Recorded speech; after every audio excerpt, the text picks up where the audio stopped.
हमें पता है कि हमारे समाज में महिलाएं सुरक्षित नहीं हैं, लेकिन समाज कहता है कि महिलाएं अपनी ही गलती करती हैं जिसके कारण से ये समाज सुरक्षित नहीं है। ये केस है, वीडियो सामने आप लोग के सामने दिखाया जा रहा है, जहां एक डिलीवरी मैन जो पीछे कार्ट का बैग लिया हुआ है, वो एक लड़की आ रही है जो उस तरफ से, उसे आते ही उसके साइड से ही बाइक को जो है कोने में लाता है, उसके हाथ को पकड़कर उसे खींच लगता है और उसे किस करने की कोशिश करता है। लड़की जान बचा के वहाँ से भागती है, उसका बैग भी वहीं गिर जाता है और इस शख्स उस बाइक से भी गिर जाता है क्योंकि बैग भारी होता है इस लड़के का।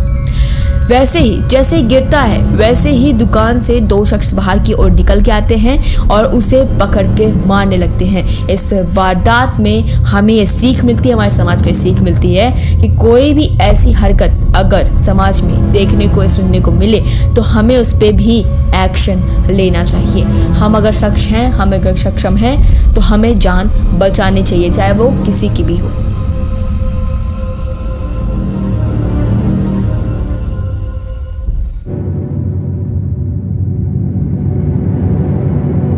दिल्ली द्वारका सेक्टर 13 स्थित शब्द अपार्टमेंट में 7वीं मंजिल के एक फ्लैट में आग लगने के कारण अफरा तफरी मच गई और इस घटना के बाद द्वारका सेक्टर 13 की जो शब्द अपार्टमेंट में अचानक समय जैसे थमसा गया था। 7वीं मंजिल से उठता हुआ धुआं आसमान में फैल रहा था और चीखें अपार्टमेंट की हर दीवार से टकरा रही थी। उसी मंजिल के एक फ्लैट में यश यादव नाम का एक पिता अपनी 2 मासूम बच्चों के साथ आग की लपटों से फंस चुका था। उसकी बालकनी से झांकती 3 जिंदगियां फैसला कर चुकी थी, बचना है तो कूदना होगा। बताया जा रहा है कि दोनों बच्चे जो है लगभग 10 साल के थे। नन्हे कंधों पर ना तो समझदारी थी और ना ही किसी निर्णय का बोझ, लेकिन आग की गर्मी और दम घुटने की डरावनी तीव्रता से उन्हें ऐसा भयानक स्थिति में ला खड़ा किया कि वे जीवन और मौत के बीच में खुद का फैसला लेने के लिए मजबूर हो गए। पिता यश यादव, जिन्होंने शायद अपने बच्चों को आग में झुलसते हुए नहीं देखना चाहा, उनके पीछे बालकनी से छलांग लगा दी। लोग कहते हैं कि पिता अपने बच्चों के लिए कुछ भी कर सकता है, लेकिन उस दिन यश ने अपने बच्चों के साथ मौत को गले लगा लिया। दिल्ली फायर सर्विस को सुबह 10 बजे घटना की सूचना मिली, जिसके बाद 8 दमकल गाड़ियां तुरंत रवाना कर दी गई। लेकिन जिस वक्त दमकल पहुंची तब तक 3 जिंदगियां जमीन पर गिर चुकी थी।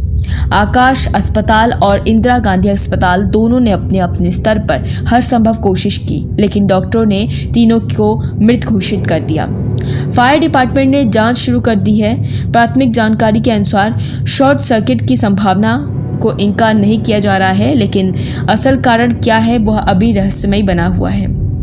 बता दें कि ये पहली बार नहीं है जब दिल्ली में ऐसी आग लगी है। ठीक एक दिन पहले Trilokpuri Sanjay lake metro station पर भी आग लगने की घटना हुई थी।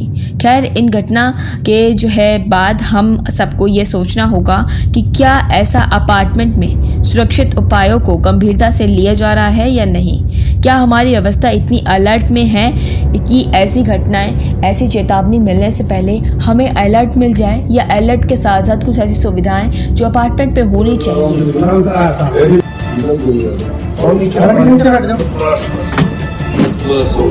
इस आधुनिकता के जीवन में लिफ्ट काम करती है समय को बचाने का। लोग लिफ्ट का इस्तेमाल करते हैं कि उनका समय बच सके, लेकिन यहाँ पर आप सभी के लिए एक चेतावनी है जिसको सुनने के बाद आप लोग के यहाँ पे रोंगटे भी खड़े हो सकते हैं कि आप लोग के साथ ऐसा ना हो। बता दें कि उत्तर प्रदेश के ग्रेटर नोएडा के हाई राइट सोसाइटी में रविवार को अचानक लिफ्ट बंद होने के कारण 7 लोग इस लिफ्ट में फंस जाते हैं। एक पूरा परिवार होता है जो इस लिफ्ट में फंस जाता है। बता दें कि यदि आपके घर में अगर आप सक्षम हैं और आप चल के जा सकते हैं, समय आप पास पर्याप्त है, तो आप सीढ़ियों का इस्तेमाल करें। लिफ्ट का इस्तेमाल कम से कम किया करें। जल्दीबाजी ना हो तो लिफ्ट का इस्तेमाल ना करें। यहाँ कुछ इस तरीके का ही हुआ कि लिफ्ट में एक ही परिवार के 6 लोग मौजूद थे जो दूसरी मंजिल पर जाने के लिए लिफ्ट के अंदर गए थे, लेकिन अचानक सोसाइटी की जो है लिफ्ट खराब हो गई। लिफ्ट का लाइट पंखा अचानक बंद हो गया और लिफ्ट बीच में ही अटक गई। आप सभी को बता दें कि लिफ्ट में अटकने के बाद कुछ घंटों के लिए ऑक्सीजन वहां पे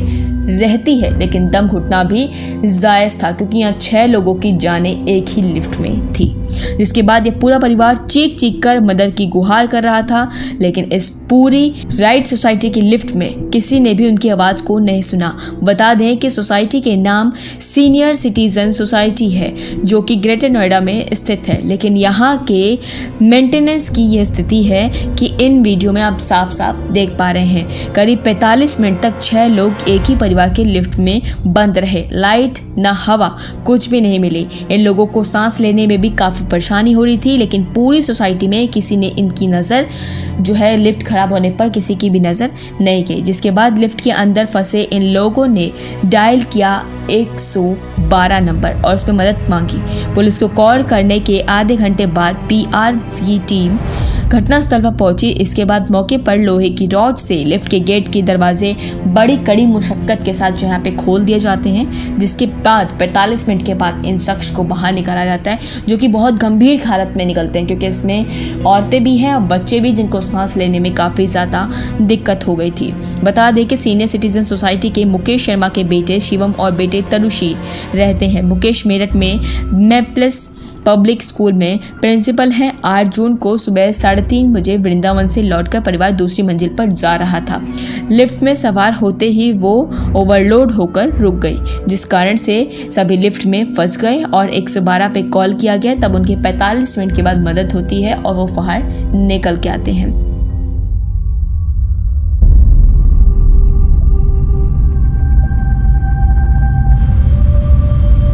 अगली खबर आप लोग के सामने एक दर्दनाक घटना के साथ है।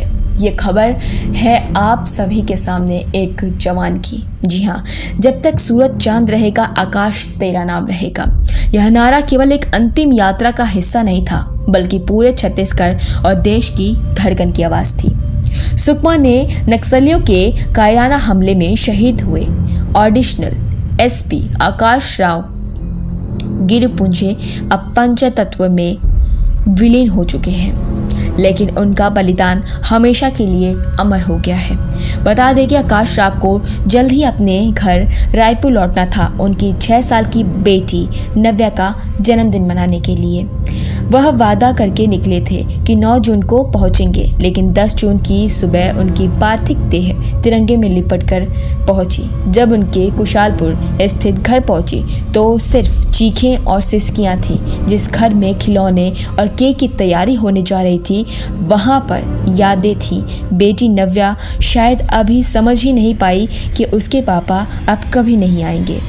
जब आकाश राव का पार्थिव शरीर घर लाया गया तो उनके पिता गोविंद राव फूट फूट कर रो पड़े। वह बोले, बेटा आज तू तिरंगा पहनकर आया है, ये तिरंगा बहुत कीमती है, ये सबको नहीं मिलता।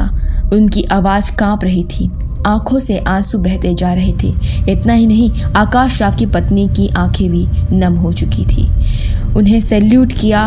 यह सैल्यूट प्रेम से नहीं, पीड़ा से भरा था।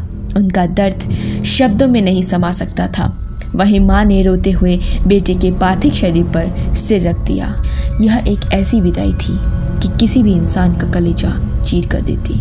उनका वादा तो टूट के रह गया। उनकी बेटी का जन्मदिन तो वो नहीं मना सके, लेकिन अपनी बेटी के लिए एक मिसाल कायम करके इस देश से गए हैं कि बेटी अपने जहन में जब वो समझने लायक होगी तो ये सोचेगी कि उसके पिता कितने साहसी थे और कितने मजबूत थे।